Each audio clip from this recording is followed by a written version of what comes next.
Hello friends, GK गुरु जी अड्डा के YouTube platform पे मैं शैलेश आप सभी का हार्दिक स्वागत करता हूं। प्यारे साथियों, जैसे कि आप सभी को पता होगा, आपका सीटेट का एग्ज़ाम जुलाई में होगा। प्यारे साथियों, ऑनलाइन फॉर्म फिलअप हो रहा है, आप लोग फॉर्म फिल कर दीजिए। और हम लगातार कंटिन्यू आपकी क्लास चला रहे हैं। हम लोग पढ़ रहे हैं क्लास 7th की पॉलिटी, ठीक है। और आज हम लोग चैप्टर 6 का अध्ययन करेंगे। आइए चैप्टर 6 के बारे में जानते हैं। चैप्टर 6 का नाम क्या है? चैप्टर 6 का नाम है संचार माध्यमों को समझना। जो भी चीज़ें आज आप देख रहे हो टेक्नोलॉजी में बड़ी बड़ी परिवर्तन, वो सभी की सभी चीज़ें संचार माध्यमों की देन है। टेलीविज़न पर आपका पसंदीदा प्रोग्राम कौन सा है? रेडियो पर आप क्या सुनना अच्छा लगता है? कौन सा अखबार और पत्रिकाएं आप पढ़ते हैं? क्या आप इंटरनेट पर सफरिंग करते हैं? आपको उसमें सबसे उपयोगी क्या लगता है? क्या आप उस एक शब्द को जानते हैं जो प्रायः सामूहिक रूप से रेडियो, टीवी, अखबार, इंटरनेट और संचार के अन्य साधनों के लिए प्रयोग किया जाता है? यह शब्द है मीडिया। इस पाठ में आप मीडिया यानी संचार माध्यमों के बारे में विस्तार से पढ़ेंगे। आप जानेंगे कि कैसे काम करता है और कैसे हमारे प्रतिदिन के जीवन को प्रभावित करता है। क्या आप किसी एक ऐसी चीज़ को याद कर सकते हैं जो आपने इस सप्ताह संचार माध्यमों से सीखी हो? चलिए आइए चलते हैं चैप्टर पर। कह रहा है, स्थानीय मेले की दुकान से लेकर टीवी के कार्यक्रम तक जो आप देखते हैं, इन सब को संचार माध्यम यानी मीडिया कहा जाता है। कहाँ से? ये देखिएगा, स्थानीय मेले की दुकान से लेकर टीवी के बड़े बड़े कार्यक्रम जो आप देखते हैं, इन सभी को मीडिया कहा जाता है। मीडिया अंग्रेजी के मीडियम शब्द का बहुवचन है और इसका तात्पर्य उन विभिन्न तरीकों से है जिनके द्वारा हम समाज में विचारों का आदान प्रदान करते हैं। मतलब जैसे मान लीजिए दिल्ली में अगर कोई घटना घट रही है तो संचार के माध्यम से ही तो आपको पता चलती है कि दिल्ली में घटने वाली घटना क्या है।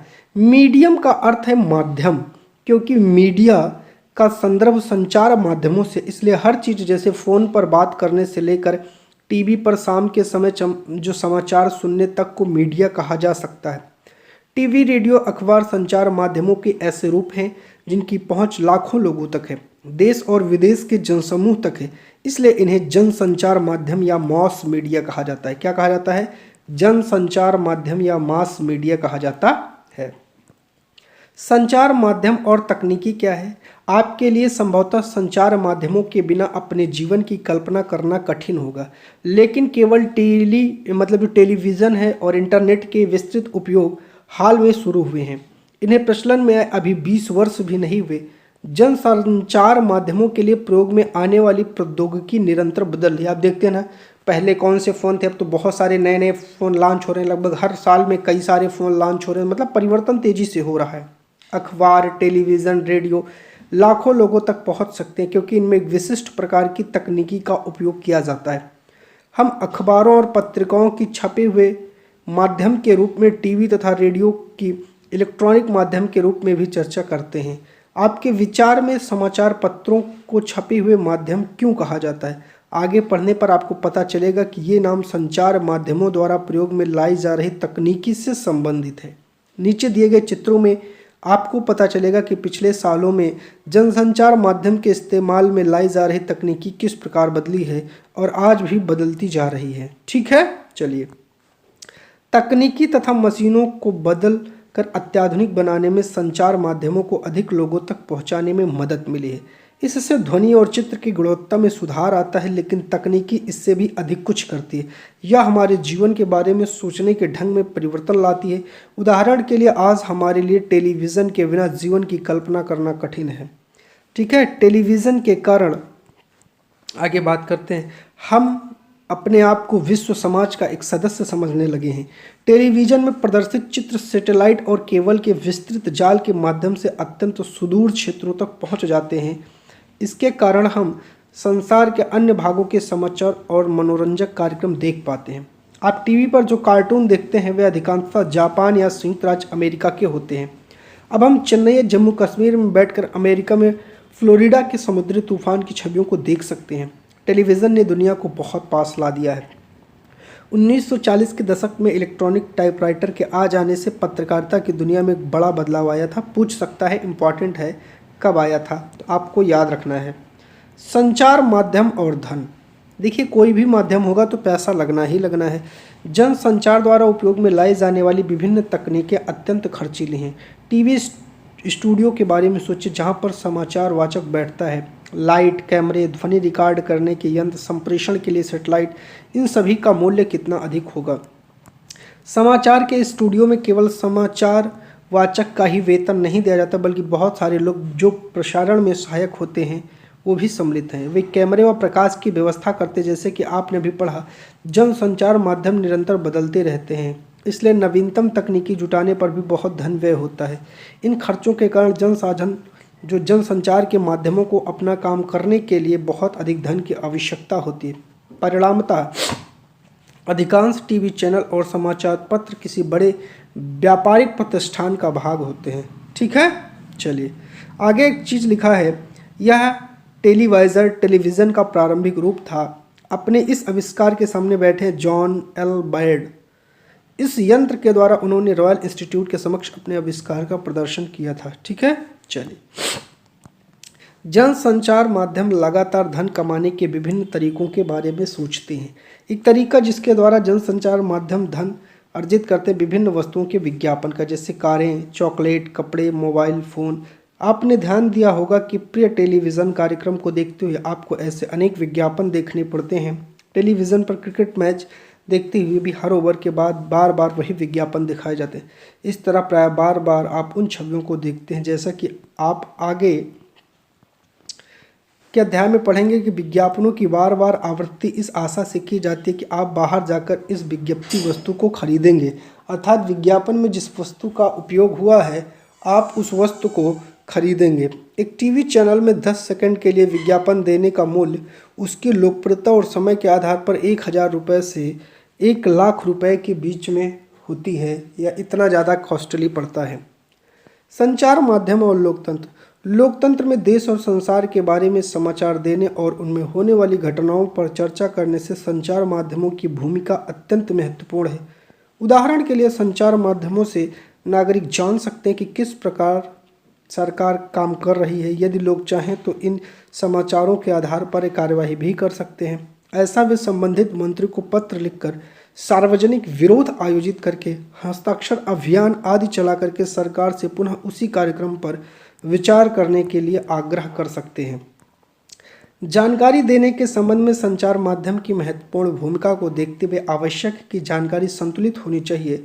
अगले पृष्ठ पर दिए गए समाचार का जो समाचार पत्र है उसके 2 विभिन्न रूपों को पढ़कर संतुलित समाचार माध्यम का तात्पर्य क्या है समझते हैं। चलिए देखिए, अब आप लोग इसको पढ़ लीजिएगा। प्रदूषण फैलाने वाले कारखानों पर वज्रपात, विरोधियों द्वारा चक्का जाम, यातायात रुका। एक अखबार ने लिखा कारखानों के बंद होने से घोर अशांति, दूसरे ने लिखा दोनों में क्या डिफरेंस है, इसका निष्कर्ष जो है आपको बताना है, तो पढ़ करके आप लोग निकालिएगा। ठीक है, चलिए वास्तविकता में तो यह है कि यदि आप इनमें से किसी केवल एक समाचार पढ़ेंगे तो विषय के एक ही पक्ष को जान पाएंगे।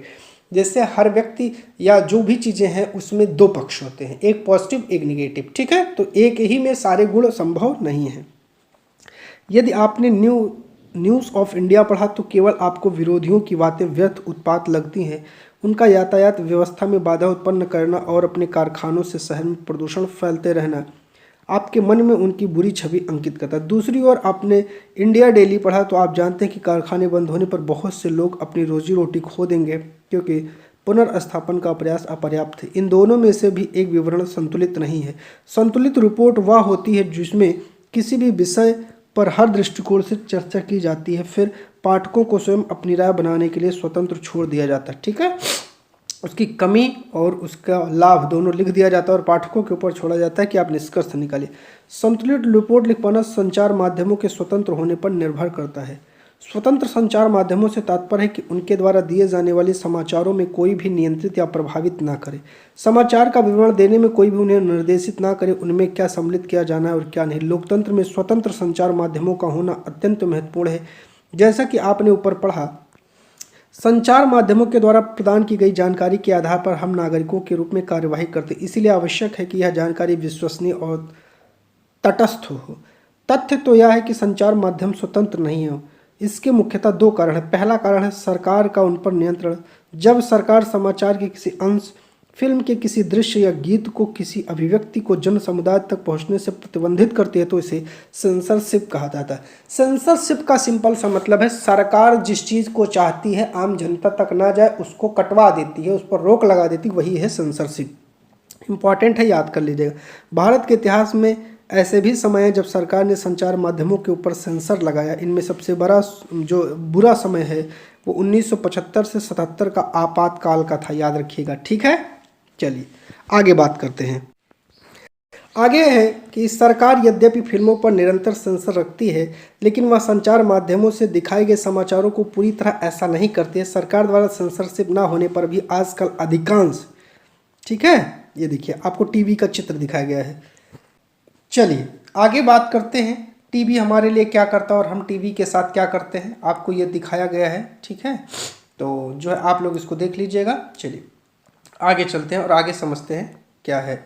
आगे कह रहा है कि समाचार संतुलित विवरण देने में असफल रहते हैं, इसके कारण बहुत जटिल है। संचार माध्यमों के विषय में शोध करने वाले लोगों का कहना है कि ऐसा इसीलिए है क्योंकि संचार माध्यमों पर व्यापारिक प्रतिष्ठानों का नियंत्रण है। कई बार किसी विवरण के एक पक्ष पर ही ध्यान केंद्रित करना इनके हित में होता है। संचार माध्यमों द्वारा निरंतर धन की आवश्यकता और इसके लिए विज्ञापनों पर निर्भरता होने के कारण भी उन लोगों के विरोध में लिखना कठिन हो जाता है जो विज्ञापन देते हैं। इसीलिए व्यापार से गहन जुड़ाव होने के कारण अब संचार माध्यमों को स्वतंत्र नहीं समझा जाता। ठीक है, इसके अतिरिक्त संचार माध्यम किसी मुद्दे पर खास पक्ष पर इसीलिए ध्यान केंद्रित करते हैं क्योंकि उसे विश्वास है कि इससे विवरण रुचिकर हो जाएगा।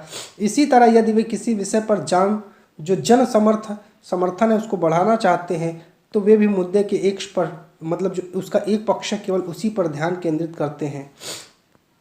मसौदा तैयार किया जाना, किन घटनाओं पर ध्यान केंद्रित किया जाए, इसमें भी संचार माध्यमों की महत्वपूर्ण भूमिका रहती है। इसी के आधार पर वह तय करते हैं कि क्या समाचार में दिए जाने योग्य। उदाहरण के लिए आपके विद्यालय में वार्षिकोत्सव की खबर समाचार पत्र में दिए जाने योग्य नहीं है, लेकिन यदि कोई प्रसिद्ध अभिनेता आपके यहाँ मुख्य अतिथि के रूप में आमंत्रित हो तो संचार माध्यमों की रुचि इस समाचार में सम्मिलित करने की हो सकती है कि इसको अपने समाचार पत्र में जोड़ा जाए, इससे एडवर्टाइजमेंट बढ़ेगा।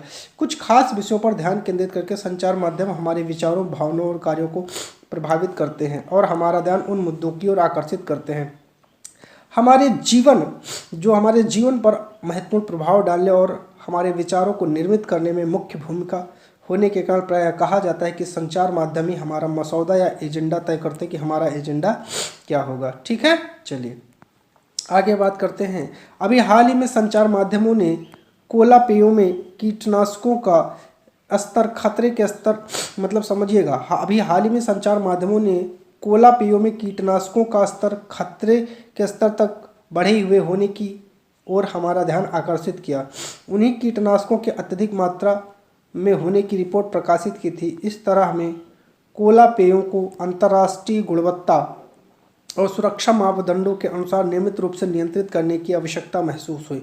उन्होंने सरकार के दबाव के बावजूद निडरतापूर्वक घोषणा की कि कोला पीने वाले सुरक्षित नहीं है। इस वृत्तांत को पेश करके संचार माध्यमों ने निश्चित रूप से हमारा ध्यान ऐसे विषय पर केंद्रित करने की कोशिश की जिस पर यदि उनकी रिपोर्ट ना आती तो हमारा ध्यान भी ना जाता। चलिए आगे चर्चा करते हैं कि कई बार ऐसी घटनाएं हो जाती हैं जब संचार माध्यम उन विषयों पर हमारा ध्यान केंद्रित करने में असफल रहते हैं जो हमारे जीवन के लिए महत्वपूर्ण है। उदाहरण के लिए पीने का पानी हमारे देश की एक बड़ी समस्या है। प्रतिवर्ष हजारों लोग कष्ट सहते हैं और मर जाते हैं क्योंकि उन्हें पीने के लिए सुरक्षित पानी नहीं मिलता। फिर भी संचार माध्यम हमें इस विषय पर बहुत कम चर्चा करते हुए दिखाई देते हैं।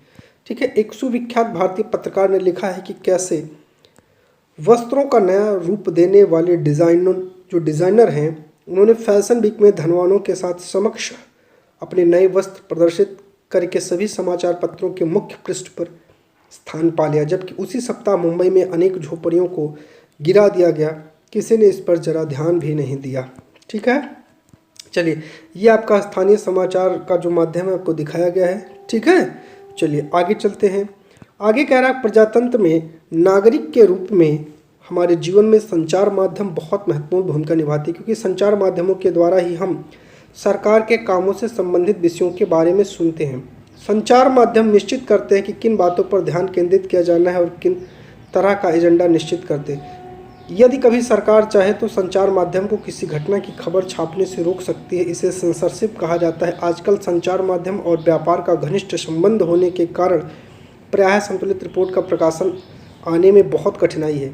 इसे ध्यान में रखते हुए हमारे लिए सजगता महत्वपूर्ण है कि समाचार पत्र प्रायः तथ्यात्मक जानकारी भी प्रायः पूर्ण नहीं होती और एक पक्षीय हो सकती है। अतः हमें संचार के विश्लेषण के लिए निम्नलिखित प्रश्न पूछने चाहिए।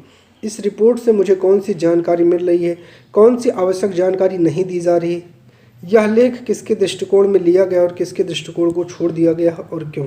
ठीक है, यह आपको विज्ञापन दिखाया गया है। तो इस प्रकार आपका यह चैप्टर कंप्लीट होता है।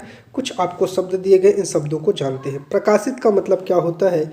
इससे तात्पर्य समाचार रिपोर्टों, लेखों, साक्षात्कार, विवरण आदि से है जिन्हें समाचार पत्रों, पत्रिकाओं और पुस्तकों में छापा जाता है, जिससे उन्हें बहुत अधिक लोग पढ़ सकते हैं। सेंसरशिप, इसका तात्पर्य सरकार की उस शक्ति या अधिकार से है जिसके अंतर्गत सरकार कुछ विवरण प्रकाशित करने या प्रदर्शित करने पर रोक लगा सकती है। प्रसारण, इस पाठ में शब्द का प्रयोग टीवी, रेडियो के कार्यक्रम से संबंध में हुआ है जिसको बहुत बड़े क्षेत्र में प्रेषित किया जाता है। और सार्वजनिक विरोध, इसमें विशाल संख्या में लोग एकजुट होकर किसी विषय पर खुले रूप में अपना विरोध प्रकट करते हैं। यह प्रायः रैली आयोजन, हस्ताक्षर अभियान और सड़कों को अवरुद्ध करने के लिए किया जाता है। तो इस प्रकार इस चैप्टर को हमने कंप्लीट कर लिया। ठीक है, मिलते हैं आपसे अगले चैप्टर में। तो आप सभी का बहुत बहुत धन्यवाद।